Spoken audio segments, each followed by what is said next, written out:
De la neige, du verglas et des chaussées parfois impraticables en ce lundi de rentrée des classes. Les transports scolaires n'ont pas à circuler aujourd'hui en Meuse sur décision préfectorale. Alors si certains élèves se sont fait déposer par les parents, d'autres ont pu prolonger les vacances. À Bar-le-Duc, le reportage de Colline L'Expert et Frédéric Madier.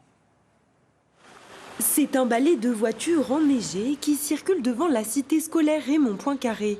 Hier soir, veille de rentrée, un message a bousculé les habitudes. On a reçu par mail sûrement hier soir une petite notification qui nous prévenait que tous les transports scolaires étaient annulés. Prévenu hier soir à 18h. Alors comment vous vous êtes organisé?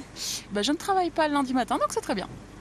Comme cette maman, de nombreux parents ont déposé leurs enfants et certains ont opté pour le covoiturage.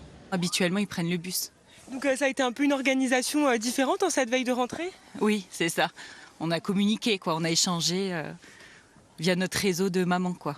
Derrière, ils sont peut-être pas si contents que nous, on ait trouvé une organisation. J'avais pas trop envie de reprendre le collège, mais ça fait du bien aussi de retrouver ses copains et les profs. Sandro et Charlotte sont arrivés à bon port, mais ce lundi, dans leur établissement, un élève sur deux manque à l'appel en raison de l'absence de transport. Car ici, 75% d'entre eux viennent en bus. On a prévenu nos enseignants qu'aujourd'hui c'était une journée d'accueil qui devrait permettre, au vu des effectifs, de faire juste de la remédiation et de la remobilisation des connaissances. En tout cas, on n'engage pas de nouvelles connaissances.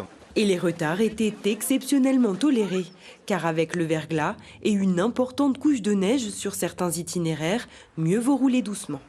Il faut faire attention, on est en période où ça peut glisser, donc voilà, le but c'est pas de casser la voiture en plein hiver. Avec des températures négatives attendues une fois encore la nuit prochaine en Meuse, la prudence sur les routes restera de rigueur durant les prochains jours.